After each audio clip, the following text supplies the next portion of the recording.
यहाँ पे मेरे पास क्वेश्चन है वेक्टर का। Find the value of A the vector 2i minus 3j plus 4k and ai cap plus 6j cap minus 8k cap are collinear. तो यहाँ पे दोनों वेक्टर क्या हैं, कॉलिनियर हैं। अगर दो वेक्टर अगर कॉलिनियर होते हैं, सपोज कर लो एक वेक्टर आपके पास ए, एक वेक्टर ए इक्वल टू है a1i b1j plus c1k cap. दूसरा वेक्टर है B, b1i b2j plus b3k। अगर ये दोनों वेक्टर कॉलिनियर हैं तो इनके जो कोफिशिएंट हैं A and B are collinear. अगर ये कॉलिनियर होंगे तो इनका जो रेशियो होगा कोफिशिएंट का a1/a2 equal to b1/b2 equal to c1/c2 के इक्वल होता है। तो इसमें आपका ये क्या 2, फर्स्ट में 2 है, सेकंड में a है, इक्वल टू -3/6 एंड हेयर 4 और हेयर -8, 4/-8।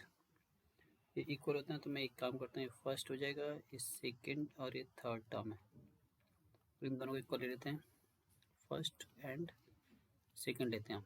तो ये 2/a इक्वल टू -3/6। तो यहाँ से कैंसिल हो जाएगा, तो ये a equal to cross multiply करने के बाद a इक्वल टू -4। अगर आप ये लेते हो थर्ड एंड फर्स्ट तो ये 2/a इक्वल टू 4/-8। तो इससे कैंसिल हो जाएगा, 1/2 आ जाएगा, क्रॉस मल्टीप्लाई करने के बाद -4 आ जाएगा। तो ये आंसर हो गया आपका।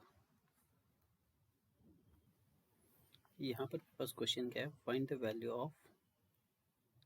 Value a vector of magnitude 5√2 making an angle π/4 with x axis and π/2 with y axis and theta with z axis।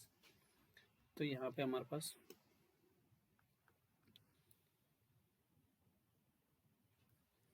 cos alpha equal to cos, here I have alpha equal to π/4. Now so here I will write cos alpha equal to, you will get 1/√2 45 and cos beta equal to π/2, cos π/2, cos beta π/2 equal to 0। cos beta की जो value है वो क्या है, 0 है। cos gamma z axis का theta angle बना रहा है, तो ये आपका cos गामा इक्वल हो जाएगा cos थीटा। तो यहाँ पे मेरे पास एक 3D शेप होता है, ये पॉइंट है, इस पॉइंट को अगर मैं यहाँ पे ओरिजिन के साथ ज्वाइन करता हूँ तो ये इसके साथ एंगल अल्फा है, इसके साथ ही बीटा है और इसके साथ ही गामा है। ये आपके एंगल गिवन है आपके पास, X axis, Y axis and Z axis. तो ये मेरे एंगल हो जाएंगे। तो यहाँ पे मेरे पे कंडीशन होती है l² + m² + n² equal to 1। तो ये cos स्क्वायर अल्फा लिख सकता हूँ, इसको cos square alpha, cos square beta and cos square gamma equal to 1। तो यहाँ पे इसकी वैल्यू 1/2 है, 1/√2 square plus 0 square plus cos square theta equal to 1। तो ये आएगा cos square theta equal to आएगा आपके पास 1 - 1/2। अगर इसको सिंप्लीफाई करो तो 1/2 आएगा। तो cos square theta equal to हो जाएगा आपके पास, ये आएगा 1/2। सिंपली cos थीटा इक्वल हो जाएगा आपका ±1/√2। नाउ यहाँ पर आप यहाँ पर आपका जो होगा, आपको निकालना है वेक्टर ए। तो वेक्टर ए के लिए क्या फॉर्मूला हो जाएगा, वेक्टर ए इक्वल हो गया magnitude of vector A and here I will right cos alpha I plus cos beta j cap and plus cos gamma k cap तो यहाँ पे ये आपका मैग्नीट्यूड तो गिवन है इस वेक्टर का मैग्नीट्यूड, तो यहाँ पे आएगा 5√2 एंड कॉस अल्फा की जो वैल्यू है आपकी यहाँ पर है 1/√2। तो मैं इसे लिखूँ 1/√2 आई प्लस कॉस बीटा आपका 0 है, तो यहाँ पे 0 हो जाएगा। कॉस बीटा की वैल्यू 0 है 90 पे, और कॉस गामा आपका आया आपका 1/√2 यानी कॉस थीटा। तो इसकी वैल्यू यहाँ पर हो जाएगी आपकी 1/√2 के कैप, ये हो जाएगा जे कैप। इसको सिंप्लीफाई करेंगे हम, सिंप्लीफाई करने के बाद क्या आएगा 5√2, और यहाँ पर अगर मैं एलसीएम लेता हूँ तो √2 मेरा एलसीएम आ जाएगा, और ये हो जाएगा आई कैप प्लस के कैप और बाय√2, ये और ये कैंसिल हो जाएगा, ये 5i cap plus 5k cap. तो ये मेरा वेक्टर ए फाइंड आउट हो गया, ये वेक्टर ए की वैल्यू है। यहाँ पे मेरे पास क्या होता है, एल एम और एन आपके डायरेक्शन कोसाइन से, डायरेक्शन कोसाइन, और एल का एल इक्वल होता है cos alpha, M equal to cos beta and N equal होता है कॉस गामा। और ये इस क्वेश्चन का आंसर के वेक्टर ए की वैल्यू आपके है 5i cap plus 5k cap. यहाँ पर मेरे पास दो वेक्टर हैं, बोथ आर इक्वल वेक्टर। तो अगर दोनों वेक्टर अगर इक्वल हैं तो यहाँ पे मैं क्या करूँगा, xi plus 2j cap minus zk cap equal to 3i minus yj N plus k cap, because both vector are equal vector. अगर दोनों वेक्टर इक्वल हैं तो यहाँ पे इससे अगर मैं कंपेयर करता हूँ तो x की जो वैल्यू आएगी वो 3 होगी, और y की वैल्यू होगी -2 एंड z की वैल्यू हो जाएगी -1, z की वैल्यू हो जाएगी -1, और हमें फाइंड करना है x plus Y plus Z, X plus Y plus Z की वैल्यू फाइंड करनी है। तो ये वैल्यू पुट कर दूँगा यहाँ पे 3 -2 -1। तो अगर मैं सिंप्लीफाई करता हूँ 3 - 3 इक्वल टू 0, तो ये आपका आंसर हो गया, ये 2013 की प्रॉब्लम है। तो इस क्वेश्चन में क्या निकालना है मुझे, right a vector in the direction of the vector, इस वेक्टर के डायरेक्शन में मुझे एक वेक्टर निकालना है जिसका मैग्नीट्यूड 99 यूनिट है।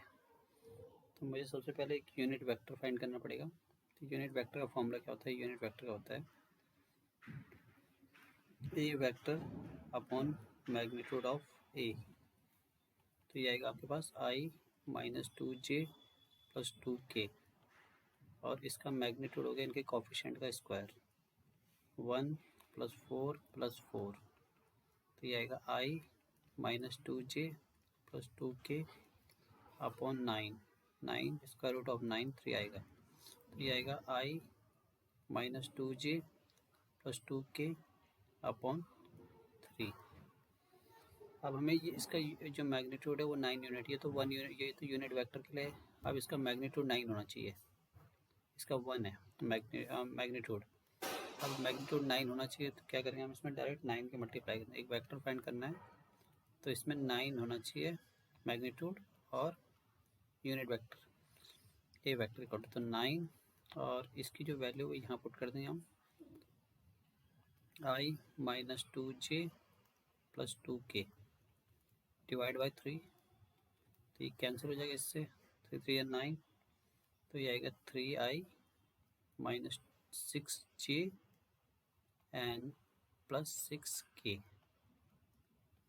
तो ये इस क्वेश्चन का आंसर हो जाएगा। Find the sum of the vector, A vector given है, बी वेक्टर गिवन है और सी वेक्टर गिवन है, तो इनका सम फाइंड करना है हमें। Find the sum of the vector as equal to, I will write A plus B plus C. तो यहाँ पर आएगा i - 2j plus k minus 2i plus 4j plus 5k plus i - 6j minus 7k। इनके ऊपर cap लगा लेते हैं कि यूनिट वेक्टर है। अब यहाँ पर क्या आएगा आपका i और i, ये प्लस के 2i और माइनस 2i, तो ये कैंसिल हो जाएगा इससे पूरा पूरा। तो यहाँ पे कितना आएगा, माइनस का 2j, माइनस का 2j, और यहाँ पर आएगा आपका ये आपका प्लस का 4 और माइनस, तो यहाँ पे माइनस का 2j आ जाएगा। फिर आपके पास है k और 5k, तो ये हो जाएगा 6k और माइनस 7k। तो इसको सिंप्लीफाई करता हूँ तो ये होगा मेरे पास यहाँ पे तो 0 आएगा, 0i cap minus 4j cap and minus 1k cap. तो ये इस क्वेश्चन का आंसर हो गया। ओनली यहाँ पे आपको क्या सिर्फ सम फाइंड करना है, इनको ऐड करना है, i को i के साथ, j को j के साथ और k को k के साथ। तो ये इस क्वेश्चन का आंसर हो जाएगा।